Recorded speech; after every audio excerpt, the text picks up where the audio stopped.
Yes, it's true. I was invited. This one. I'll fight them till I die.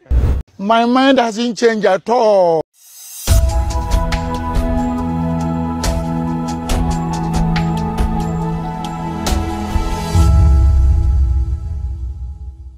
Benfie mienu ni na ira tole sangma jafla eba kotoko fie mo be swan de che euro sante hene na amamre ni amane kwan so de ya gina tum se sampa man hene nanso so bro ni se wo kon krata mu a na che se wo se wo mo so no itintim krata na yema no beka regional house of chiefs and national ni na ho nti court e kan se declaration forms no so mo ka ni nyina bom na chese omude ko na omutumi ko gazette no na obeye part of the Bono Regional House of Chiefs na omude no ko national na chese otumi bi di mu na so efi so besuan ye aye hwebuada kwa habra na onim se Bono Regional House of Chiefs no so yera Dormaahene na oye president awada wo mo ano enunti no wa twa asem no mu twa papa so obegiem aye asem enam so ma yera sangma jafla omude asem no kodan court se court nhwe na wonka bi ema wo mo court so hwe ye no ma nakakra ema krata se wo mo enhwe no mo gazette eno so saa wo mu court no ema na yehwe buada na yewa sangba jafra nko fo che se bra court baka se wo mo nko na wo mo fa krata nko ma yewa Dormaahene ne regional of chiefs no Dormaahene body guys ne nko fo na wo mo e threaten wo mo na che se aye mentibe ho ase ne ade a enunti wo mo asan abedan court biem se wo mo hwe ni mu a gazette asem no won gazette wo mo ase waye no ho pompom fe sebi pompo ebe pai onhwe no wonka emfa ema wo mo na court e de kata piedwa ya wo kire se wo mo e di notice court ma kwan se won fa notice ahodo enko high court Kumasi high court won fa bi nko honom na afi so won fa bi nko sunyan court sunyan high court so won fa bi enko bo honom na afi so registrar ya owo staff Bono Regional House of Chiefs registrar no won ko no fa letter ni bi enko S7 no regional house ni nyina sunyan won fa nko owia won ko daily graphic mu na won fa asem nko timu se Dormaahene se won hwe e ma ni medi ne hona ne nsanka graphic de o ka obetie graphic so stations ahodo ni nyina no so won kan enunti ne nsa betumi aka bi na obeti bi so wo to pete de a ne nsa beka bi okobono ho so a wo ho container ho baby a one print card no fa mam na unhu se wan timpo beti akobona mane eno nti na yasim konwa no pei se bebobo ho menu akoko bedi akon nani abrese krodon kam ho ne ma na kwaba menu ma chegu ya me just menu na ho ye de me ho ye pa sese bi predia sa kokora ma tale obehwene so won pene na obisusu odi asa wa ebe boso sa na ma ho odi nesi akoye ye da se ye hye nko twetwe no ase mo kokota kwa emfa court asema wakeni uzuzu se befa kwakwe Dormaahene won so nsin obi a Ghana ha no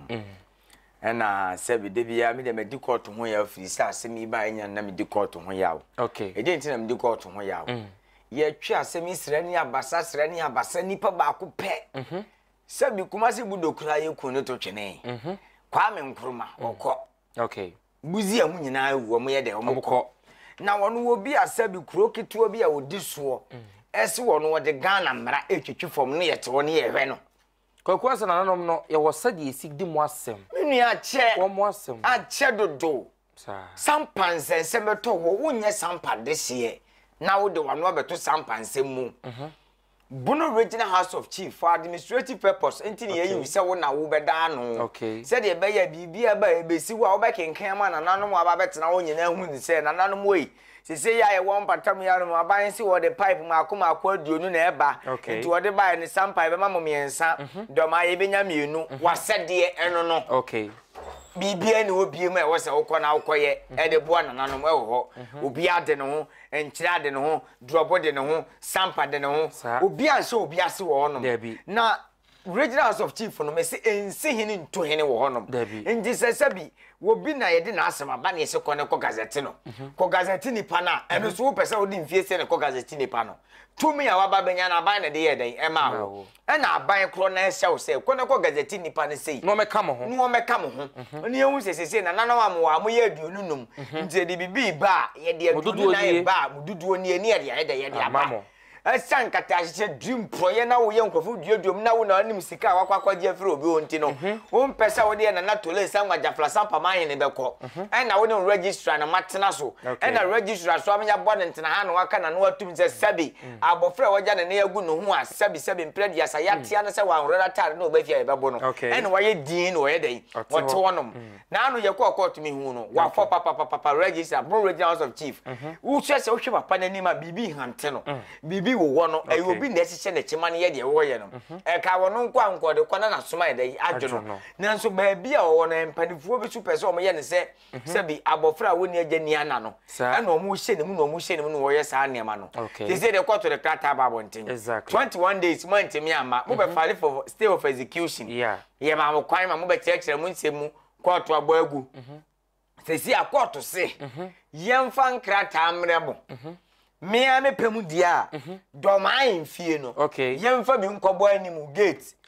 na Dormaahene ne dan ya wodam yemfa bi nkobo ho obi ani gate wa hu sesesi e contempt ne letter court dia ba no wono nso ayede ne nsa aka bi as a sitting high court judge wo tena wo de mra animu ye fom kasa wo de ye hye mra a wo bebuso court mpocha bebuso na ndamupo a makwa akodem abonofo aba be yiwu enya bonofo na wo manyawo we are talking about sampa and the bono original of chiefs yenka bonofo nyina na no manya e bono ye kakraka na da wo de ye ketua bi ne wom bono kwa ye kasa enye country bi na da what you say enti za wo de wo ti wo bekum nipa waka kwoto anya wo hwede a afi letter na babonten letter we ababonten be me ye wutumi a court wo na wo hene so ye dai wo na me de me da na Dormaahene se sa letter we ababonten won sa amla bonten no meka asem foforo bia enka fe de ye ntwen se court nka bibia ebiemu se de okotene ba bi so bekum nipa wo so no court hye mro bebusu no ene yeso ye be ye ade a court fire yeso a yenko exactly eno anu menua ye say ira sangba jafla ne memu ani bi ekoseve letter Dormaahene nkofo so popo wo mo kwakwe won sesa bi yeso otumi fo otumi wa woro ka wa de fe wa beti o kon wo pass ni ya fo ha so be ya beti ya so be ya beti ya unti no de ya usa adenti na yesi court enfa letter emre bono regional house of chief na watama mochofo de akogu no na me pese me bisa na no matena konya wo no de bia me kana na drobo hene the vice president of bono regional house of chief wonsua nyansa no ma na adwene mra fie wo de ne ho afram brempon suma hene mu nyina ma adwene nya adwuma mote wonom ye de letter ebre house emra bo mu nyina mo ho ba ya ma bote wo se me ka bonofo ho no wote obi ye de letter eba na nipa ba ko pendi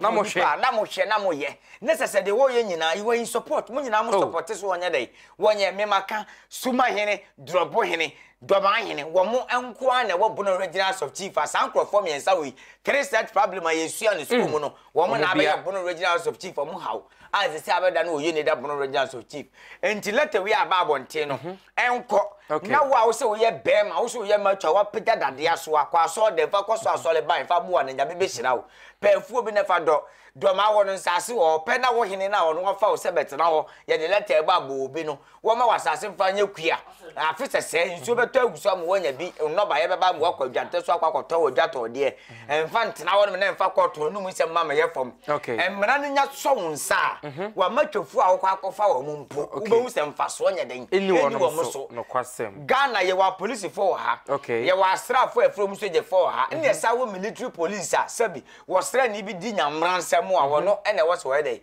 wo che no enti wono de won tena ho na asam na nyiwom na sebere no duru ho no mu a ye behu de obeso akaya yo wo didi asema no ana yidi adoa no okejetia na wuntimi nso a ye hwe buo no ne se niema de niema wura nsoso eye ne dia ntimi ntua niema na ene de ye gya no ho afa utumi a wo se bono regional of chief president no court to me gina so gye dey efiri wo nsam na afa wo matwefo no wo no makodi wu hawo wo no makwakoye wo boss sem e wa ho yifie wa himfie de obi ama ho wo pa wo sole a no akote ntam magu ho no mutututu obi amfa ho adenti na wo se ye de letter babbo no originals of chief na obi a won kan hinsam ho obi a wonye police ni obi a wonye soja ni wonye security personnel e baba so obi a wo de letter e ba mu e so obebo no na police 40 wonom Dormaahene police station commander in chief no mu nyina den ete wo yewura yo no yese waba yenimisa wo de wunye yi mu nta obi achi Chieftaincy Act na eda ho no hwese wo be me ye de aye adwuma na wono mo mo sole o mu hu ne se sebin producer wo yini bi ntwojo wo ma yo mu no o mu hu o mu ba bi o mu si mo obi ani ne le mu se wo otoso miensa me hu se otoso miensa obi nso nsin obi tina original house of chief mo kokko pio ho no ma ese obi ankere na adwen wa udi ani mu no nso nsin obi a ho aban na di wakwa akogina wo se bibi mesi usu na kan kire wo mu mo ya mo nto ato adwene ne wa advice na mo nyina makọ omo nsa asen hya wonsa dabi wo musika sem mo djuma mo kuro no mo tesoro mo di so hene na nya wo dia ntina na Dormaahene ntene ho ase letter ya agba abontin no ye pe justice for sampa said de be ye de ne be ko national of chief na go gazette no ye mpe he biem enye se be kan ye hu bi kwaku na wo ka bibi se wo mo fa nko Dormaahene mpo fie kwana no wugidi se mo betumi de akọ ye de be ko Jafla ne nkofo betumi de ene wey eye letter e free high court betumi de akọ Dormaahene ye de be ko mi ye de tini mfa nko so ye high court da Dormaahene nya high court da enti de bia won kokotu nkodi asema enfo obi nkotum me de bia maka asem wo sese Dormaahene di asema me de obi akotum a yenkoye nipa no odi masem wo kan he sa ai as a sitting high court judge also be kum nipa court she mela bebu so we di asema me de obi akotum na high court so te wo Ghana law e de ne de ye ni degree we ne set we one man to me so be high court judge no nipa no we wo magini degree mfiri ne nsem na Ghana Bar Association munyi ne degree mfiri ne nsem na mra na wono no te mra no so de mra ne ye adwuma se mra ne be ye pepe ya ma obi a ye ni mra ne ye no ye de mra ye be te mra na se no wono no mmom de mra ne twetwefom de mra no mpa ye de opa wono die ne ma ne tumi se won fa mra nya adwuma o manim ye de ko akoma no as a certain high court judge yes aba abonte e den a se mi na bia ne colleagues obi afre na ye den abona mane ye mo na mane so ye de o nyina wo group a judges mo ye den mu wom ya serve ni bi se mi de wa ready wa kan ye de ba be ball ye de ball no ndo so no de ye de be ball kwa yi bono registers of chief no register American chair no wo twam wa hu a ho ne be hu tumi aban ye den ewo man ganim se dia na ye hwe animu ye de kata yi ko abontin graphicum ye de bobo baby ano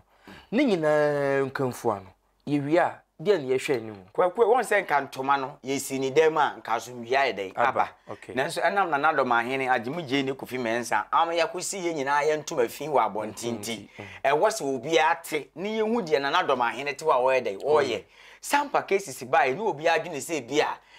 asante na yewura sebi producer achiame na agi asase ne dia masampa wahene ne nya ne dia na omu ya brante samodi ato nchen nanso letei ene court a ensem ne nyina akọ no ama ehu de oka nokore one what you say ama ehu se nya santehene na agege nsase na sase ne santehene dia na sampa nsem Dormaahene nkan wa brante no dia de nya ne nya den na enye yie two afenju so entokwasema na ekokoso wo nyina no we ne ba me ehu sampa Dormaahene obumra na wona na ehya ase a na anya wona na ehya ase de toso miensa we ne ba me ehu se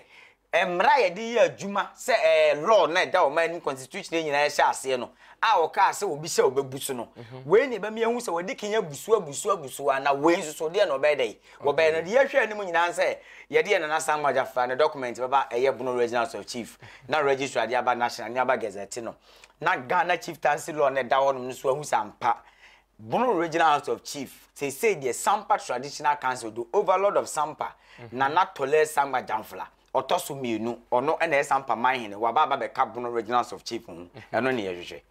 court krata ni mu no krata na kire se enna ya omodi atodwa no eduru na se Dormaahene ama omo abetena so na omo aka asem no ye be frastem ni biem sada court wa hye no musu se eho no ebesa akọ e de amasa mwaja flana ata obebua asem ni nyina wo ho anase Dormaahene ama yɛbɛsɛ to ahyɛ da fi sɛ ɛkɔ animu da bi ɛkɔ animu ɛho sɛ de bia meka sɛ Ghana hanom no moma yɛhu sɛ yɛaton wɔ man na mankrofo bi a ne yɛmpɛ de yɛtonton ama ɔmo na santima de yɛnton yɛwɔwura na the word Ghana no sɛ obi die a monka nkyerɛ yɛn na asante nyi ne ho nya dan ɛmfiri mu bi kwaku yɛahyɛ mmara yɛaka nsɛm asɛm wɔ yɛatena so how many times some cases call court yɛatena so bɛyɛ boro bɛyɛ mprɛnsia bebree ɛkɔ ba biaa ɔmo tena hɔ ahwɛ hwɛ sɛ yɛhyɛ ɔmo 21 days within 21 days no ɔma ma yɛ appeal for state of execution no 21 days no esi wieyɛ no ɛna ɔmo ba yɛ ambɛ de ɔmo bɛfaale yɛ na sɛ bibi po bi yɛ dan ɛwɔ ɔmo tirim ɛna wei no so sɛ ya no court kɔ akɔtena asɛm so sɛ yɛkɔ sɛ wa ama anamra ne de yɛsi ahyɛw sɛ yɛ no wa anya ɛyɛ nema mienu court tumi hyɛ sɛ yɛmfa ne kɔ national street ɔma bo no hɔ na ne di wɔn kratam ɛno na mo hwehwɛ wɔ 16 June no 16 June no 16 June no 14 days na de yɛ nim na no ne yɛ de yɛ hwehwɛ sisu bi mo hwehwɛ sɛ yɛ hwehwɛ sɛ court bɛka sɛ yɛmfa ne document ne kɔ national street yɛmfa amfa bo no na yɛn gazette yɛn na Sam Majafra wɔ national street with that bono regionals of chief there so ko Ajimabadu ɔyɛ president no ntu hene nse hene na Ghana fo nyinaa ne wiase hu sampa so yɛ obi dia